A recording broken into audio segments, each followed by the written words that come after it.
tuning in for the first time, my name is Brother Samal here at the Artist Journal. We talk things that is pertaining to our experience here on the continent, this beautiful continent called Africa, and also we document our trips as we move around Africa.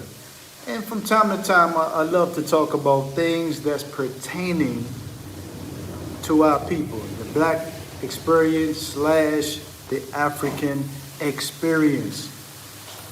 Throughout my studies and people and conversations and exchanges that we have, a lot of our people are under the impression that the so-called Middle East, or let's stick with today's topic, is Israel or Palestine in Africa.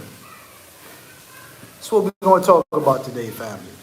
So a lot of our people is under the impression that it's two separate land masses. And we're going to chop it up today, and I'm going to prove without a shadow of doubt today that it's the same, fam. You understand? So as far as the scriptures go, as far as the Bible is concerned, if you believe in the Bible, well, you'll be reading an African narrative if we're talking about that region. So let's rewind the hands of time real quick. From a geopolitical standpoint, we know for political reasons that they deem that that part of the world is the Middle East. So I would have to ask the question, where's the Middle West? Where's the Middle North and the Middle South? You understand? The same plants, animals, people that you find in Egypt, Kenya, Ethiopia, you find in Israel / Palestine. A lot of people don't understand that the same, let me see something real quick.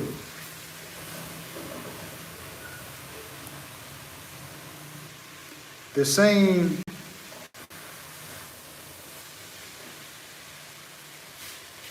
Israel is landlocked to Africa. So when you deal with the biblical narrative of the children of Israel walking into slavery, out of Israel into Egypt, where they was toiling in bondage for many years, and also when they walked out of Egypt back into Israel, it was through the wilderness. Remember the story that they walked back into Israel via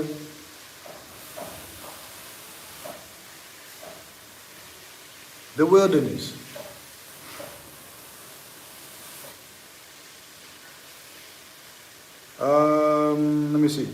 Let me see something real quick, family. So right here it says that geographically and politically, Israel is not part of the continent of Africa. Take note, listen. It is a country in West Asia, the Middle East, that physically borders Africa.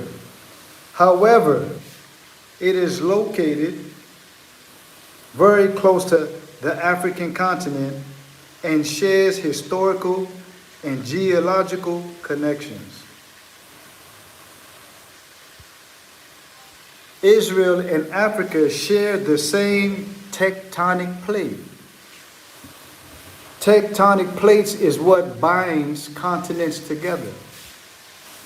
You understand? It's only divided by a man-made canal called the Suez Canal that they constructed starting in 1859, that went on for about a decade. You understand? So Africa, northeastern Africa, and Israel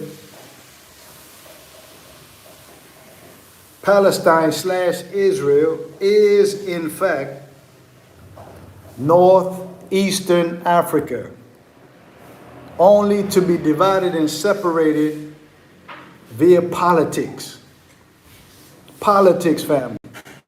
That region of the world, when you look, I've been to Jerusalem and I've sat down with the Ishmaelites, right?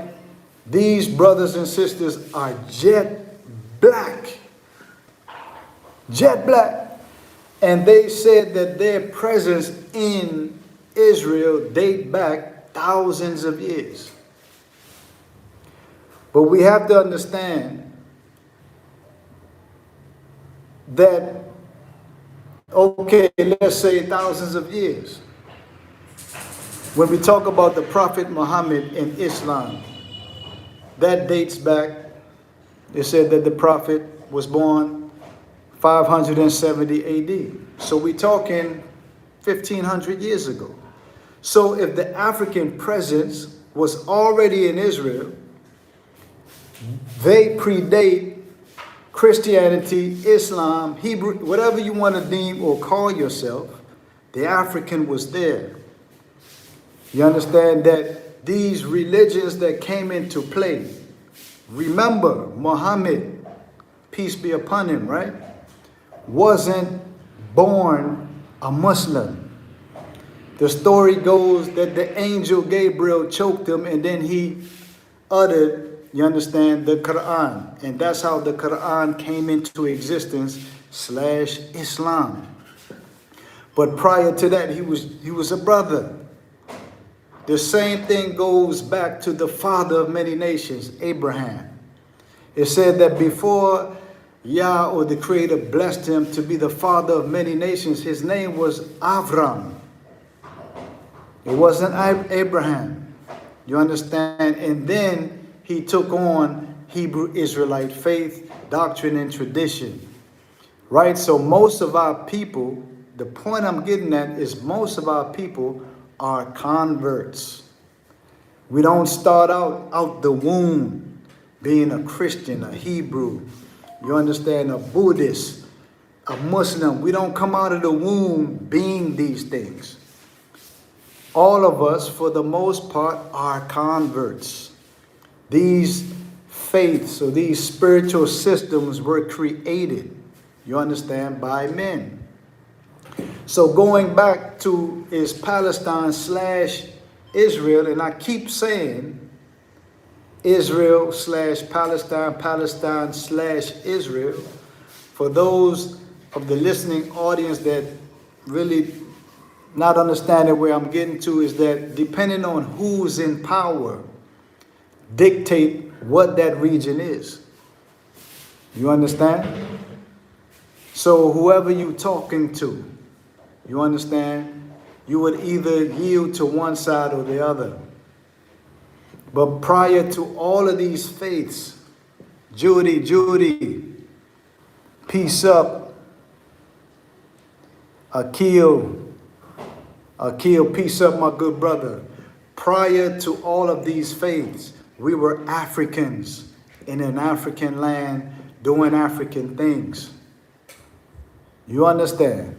Israel / Palestine, as I read to you earlier, the tectonic plate is connected.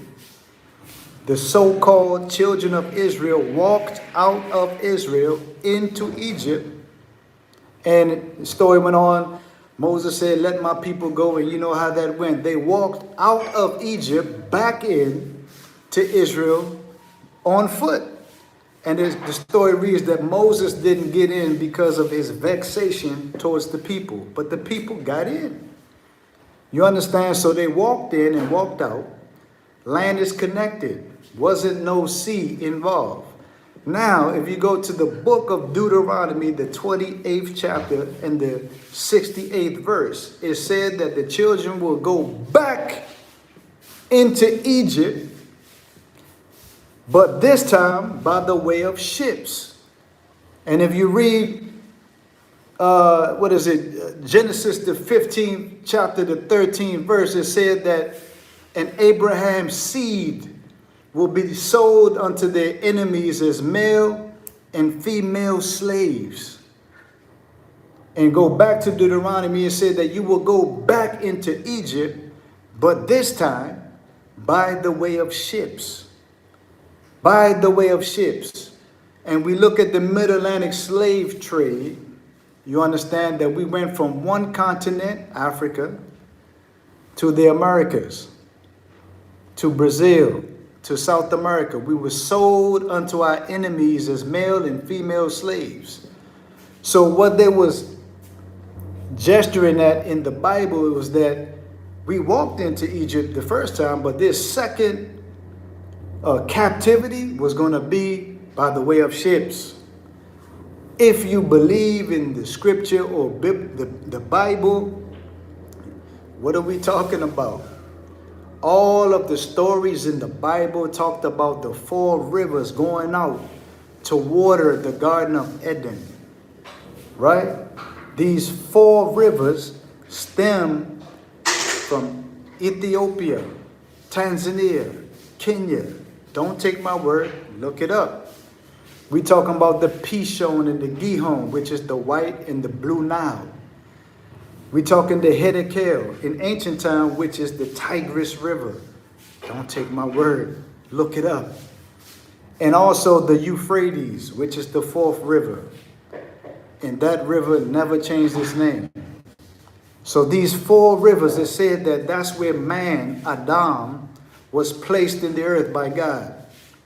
This is what we're talking about. And also from a scientific standpoint, all scientists have coupled up in the consensus is that the first man and woman that was ever created was in East Africa. This is facts. Who are we to debate with science? The first man.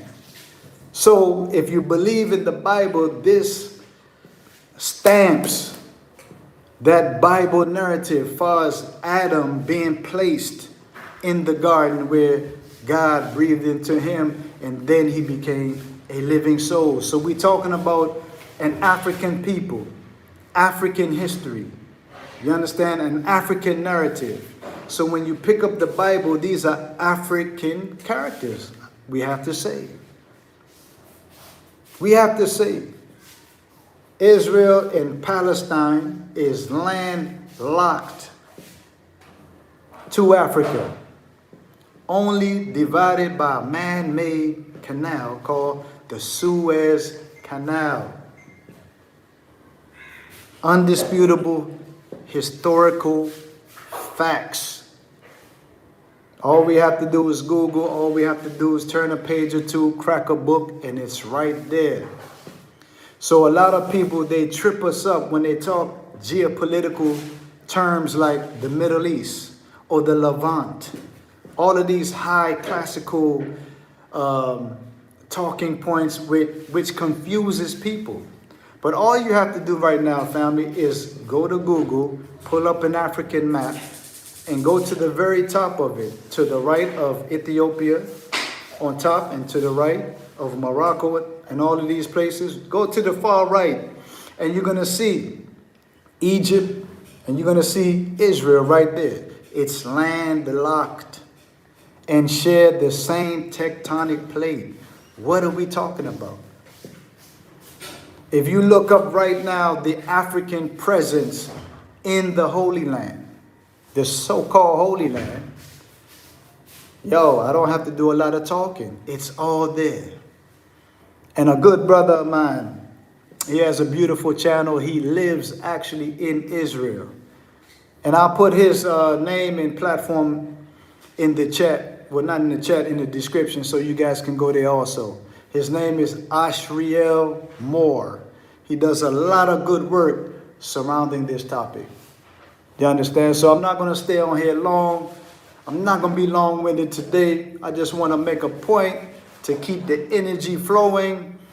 So if you guys want to drop a question or comment in the chat, feel free. We are here. And again, I wanted to just keep the energy flowing. J Cafe and I, we attended a workshop, not a workshop, open air market earlier where there's a bunch of vendors out there doing their thing. For those of you who are tuning in, we are in Kenya. So we did the market earlier, and there's so many opportunities here, family. And these opportunities are not going to open up to you. They're not going to flow to you unless you're here on the continent. If you are looking to come to Africa and you need to make a connection, or you want and need to talk to somebody that can kind of fly you in, you understand, and give you certain tips of the terrain, feel free to hit us up also, family. All of our contact information is in the description. And also, for those of you who want some African art and jewelry and just some vibes, on all of our videos on YouTube, you will see a QR code that's attached to the video. All you got to do is touch on the QR code, and it takes you in to a beautiful world of merchandise. So today, family, for those of you who are just tuning in, we was talking about is Israel / Palestine. Are they, or is Israel, is Palestine in Africa? And we talked about absolutely how it shares the same tectonic plate, the same people, plants, animals that you find in Ethiopia, that you find in Egypt, you also find in Israel. The same people that you find in those regions, you will find in Israel. I've been there myself. I lived in Israel. I've sat with the Ishmaelites. I sat with Arabs. You understand? I sat with the so-called Beta Israel, the Ethiopian Jews I sat with. Affiliated with the African Hebrew Israelites of Jerusalem, of Dimona. You understand? So I've been around those parts of the world for the last 20 years. And when I'm telling you, outside of Tel Aviv, when you land in Tel Aviv give you a feel like you in, I'm going to say Times Square a little bit. Peace up, Don P, peace up. So when you're in Tel Aviv, it gives you a Times Square kind of feel. You know, you see a melting pot of people. But once you start to venture out a little bit, once you go to Jerusalem, you go to Tiberias, you go to Dimona, you understand, what's some other regions we used to go to? You go to Eilat. You start to see the densely populated African presence all throughout Israel. When I first went to Israel, I couldn't believe my eyes. There was thousands. You know what's crazy? There's thousands of Ethiopians in Israel. There's thousands of Senegalese people from Senegal in Israel, living full lives, doing their thing. Everyone knows there's a large Ethiopian community there. So like I said, the Ishmaelite community is heavy there also in Jerusalem. You know, Jerusalem, in the city of David, there's over, the thing is, the city of David is a big city, right? And then everyone has their little quarters. So you might have Orthodox Christianity, you might have Islam, you might have the Ishmaelite folks, you might have the black Palestinians. I mean, the list goes on. 1,200 and more different expressions in Israel according to what they believe. You understand? And when I sat with the Ishmaelite brother, like I said, they was explaining how they've been in the land for thousands of years. Thousands. And also we visited a black Palestinian community in Beersheba. This was recent. This was 2000, 21, 2021. And it was all black folks, family. All black people, jet black. I'm gonna see if I can pull up some footage and maybe I'll do a video on that so you guys can visually see it. So the brother that was hosting me, a brother named Natan from the Hebrew Israelite community of Dimona, he took me to this village. And upon going into the village, the men was already in the court talking about business and affairs of the village. So as we walked in, we greeted everyone, and I'm talking, they drape, family. They drape in your traditional, you know how they, their attire, like what they wear in like Dubai. I'm talking in the desert. And what they wear in like Iran and Iraq, they drape like that. And it was a sight to see. So we walked in, introduced us. When I walked in, they all rose up and stood up, shook my hand, welcomed me in, sat me down. And the young men of the village, they ran out. And I'm looking at them from a distance. They're preparing coffee and tea. This is what they do when visitors come. They prepare coffee and tea. And they spoke Hebrew the whole time. It was only a couple of them that understood English. But they allowed me to sit there and just listen in as they were speaking they were speaking Arabic. So these folks, they speak Hebrew and Arabic. So at the time they were speaking fluent Arabic, just going in. And it was just a treat to see, man. Just being amongst, wherever you go in the world, especially in those regions, to be welcomed like that, it was a gift. It was a treat, So yeah, family, Africa is the vibes. Israel has vibes. Without the political stuff that's going on, the religious clash outside of that, prior to all of that happening, that's northeastern Africa. Don't let nobody tell you no different. Me personally seen it with my own eyes. You understand? Lived it. My daughters lived there for 5 years. So I was always back and forth.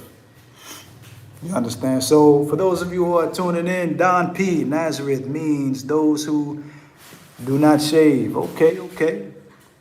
In the ancient Kemetic language, i.e., they had dreadlocks. Okay. Being the root word for family. Absolutely. I'm familiar a little bit with the Nazarene culture. They took an oath against their ruling power, which was Rome at the time. So their stance was a 7-year stance that they would grow their dreadlocks and they wouldn't put a razor upon the corners of their head or their beard. And it was a sign. It was an act of rebellion against the ruling powers. So yeah, I understand the Nazarene oath.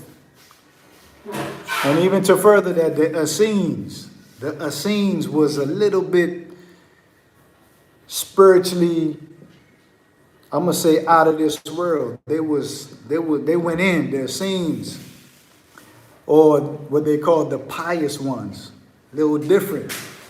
Their energy was a little different, fam. And I can sit up here and talk about these things all day. When I tell you, family, I lived in Israel. This is facts. I'm going to see if I can pull up some old footage so that I can run it and so you guys can see the vibes of what I'm talking about, and actually myself moving to and fro in Israel.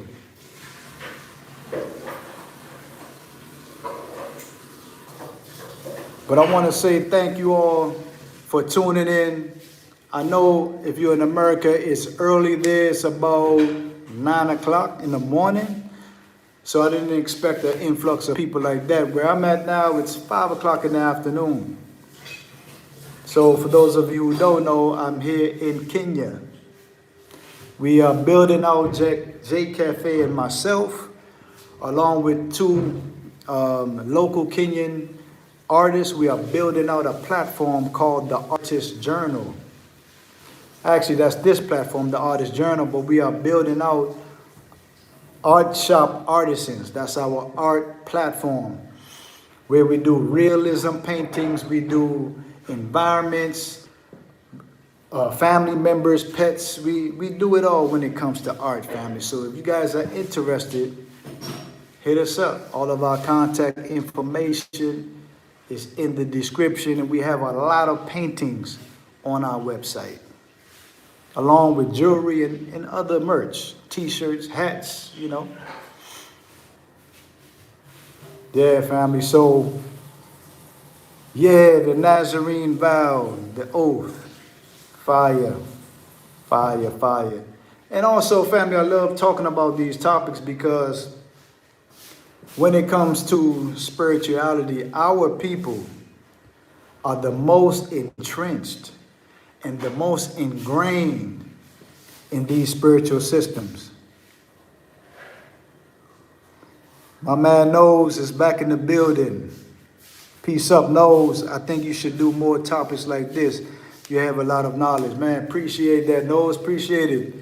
As you know, man, over the years, myself, Sadiq, Priel, and many others, man, we sat up many a nights just cracking the books. After we leave the barbershop, we go home to our families, and then we commune amongst each other and chop it up.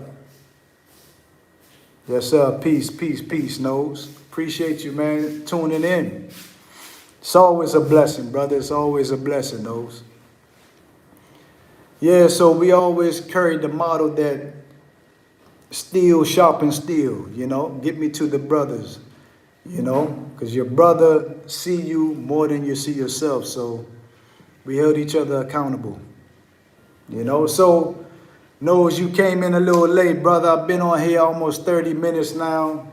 I will upload the video so you will have a chance to go back and go over the information that we shared. We was talking about, is in fact the country of Israel, is it landlocked? Is it part of Africa as a whole? And I showed the family. Okay, cool. Yeah, so I appreciate that, my good brother. So that's what it is, family. I'm going to tune out right here just to tune back in. I'm going to be back on, what's today, Sunday. I'll be back through around this same time on Tuesday, fam. So buckle up. If you have any questions, shoot them. I've been here, boom, Don P. The word Gaza comes from, the word Gauze comes from Gaza. It was the center of weaving and silk trade. Let me jot that down, fam. I'm gonna look up the word gauze. They say it comes from the word Gaza, and it means weaving and silk trade. That's fire. Okay, you learn something every day. I've never heard that before. So, family, until we come on next time, and if there's a topic you guys want to talk about, just let me know. My email and all that is in the description. So shoot me a comment or something. Shoot me an email. Let me know some topics, and we chop it up. And also, the next time I come on, I keep forgetting. Every time I start a live, I forget to drop the link. Because I want group participation. I want people to come on and we really chop it up. You know? And if there's any part in what I'm saying that's off, I'm okay enough to correct, you understand, where I'm off at. I'm not sitting up here like I know it all, because I definitely don't know it all. But I love to share my experiences. Love to share my experiences. So until next time, family, I'm going to go ahead and tune out right here. Jano, J Cafe said, what's up? She right here in the background listening in. Make sure I don't act crazy up here. There are a lot of spiritual reasons why there is conflict in that part of the world. Yeah. What's going on in that region is complicated. It's very complicated. And those that study the Bible, you can speak to so many things, prophetic things that are unfolding.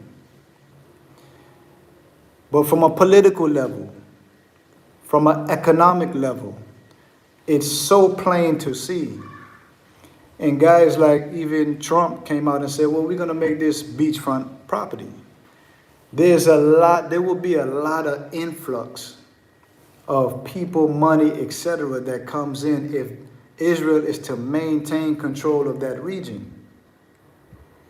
You know, just like you have a Dubai kind of situation and how Dubai is flourishing, certain powers that be, that they're looking to replicate the same thing in that region. And those who have eyes to see, it's clear. Their mode, their methodology on how they so-called was fighting Hamas didn't make sense. You know, schools, teachers, children, hospitals, medical centers, all of those things are supposed to be off limit. All of those things are supposed to be off limit. But in the quote unquote, you know, this whole narrative that Hamas was amongst terrorists, civilians, and, you know, they had to strategically, you know, go in certain and do certain things that was unorthodox, and people are casualties of war, and the crazy numbers that the journalist was putting out, Israel pushing back saying those numbers are not true. We all see what took place in that region. We all see how they flatten Gaza. We see it. It's apparent that they got plans, family. It's apparent. A lot of artificial territories in that region that were constructed post-war for political reasons. Or absolutely. Peace up, Ruby, peace up. You remember me? Absolutely, Ruby, come on, huh? You liked and you subscribed last time we was on, Ruby. Post WW, yeah, I'm with you. I'm with you, Don P.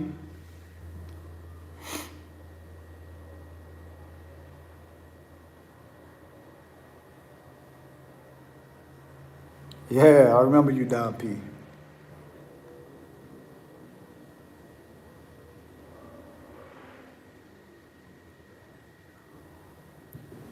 My dude, black man. Salute to you back, fam. Salute to you, Grand Rising. I know it's early where you guys at. It's a little after 8 o'clock or 9 o'clock. It's a little after 9 o'clock if you're in the States. I'm here in Kenya. It's about 5 o'clock in the afternoon here. Got you, Ruby, got you. So let me know, guys, should I come on a little later? Am I catching you guys too early? Is this too early for you all? Because I don't mind pushing it back a few hours if need be.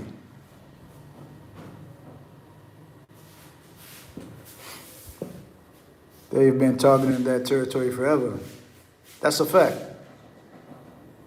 Okay, Ruby, cool. It's a funny thing, too. Back in 2008. Was it 2008? I want to say 2008, family. And again, I was there in 2001. Um, I got caught up in 2 wars there. Some that I forgot to mention. Don P. 2006. No, I was talking about when I was there, and I literally got caught up in 2 wars where we couldn't do nothing, go nowhere, and we had to stay put.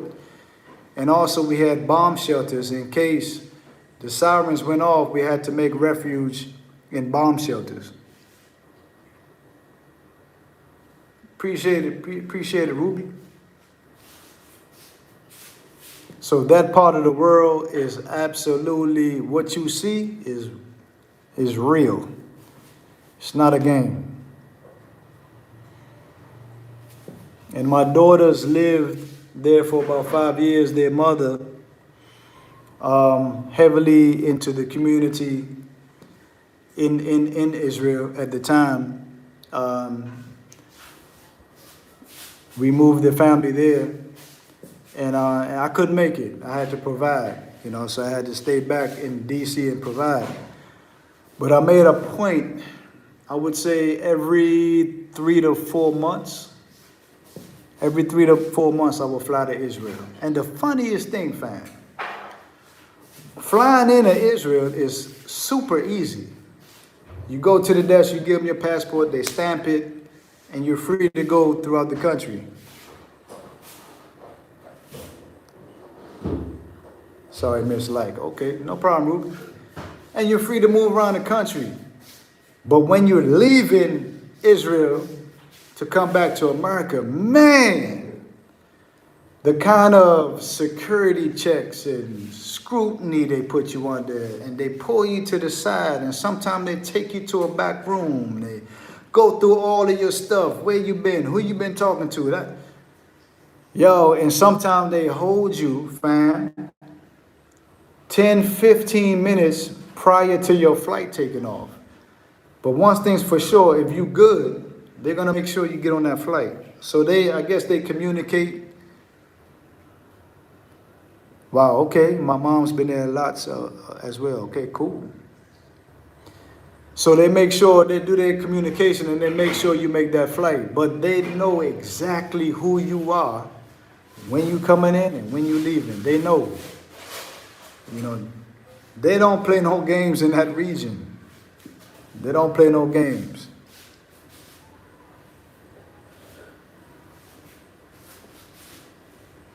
Now it's all good. It's all good, Ruby. We here. Actually, you came in a little late, Ruby. We're about to get off. I was supposed to cut off at the 30-minute mark. We pushing on 40 minutes. So I'm about to get out of here. We'll be back on Tuesday, guys, around the same time. So once again, I want to thank everybody for tuning in, sharing some vibes, sharing some good energy. This is the type of platform that I want to build out. A platform full of information and good energy. You understand? So if there's no other questions, I want to say top of the day, good evening, and good afternoon and good evening to the family. I pray that all your families are intact. And I pray that the Creator continue to bless you and grant you peace and prosperity in this beautiful thing called life, this beautiful journey. Until next time, family, this is your brother Samal here. I'm going to tune out. Y'all know, just to tune back in. Peace out, fam.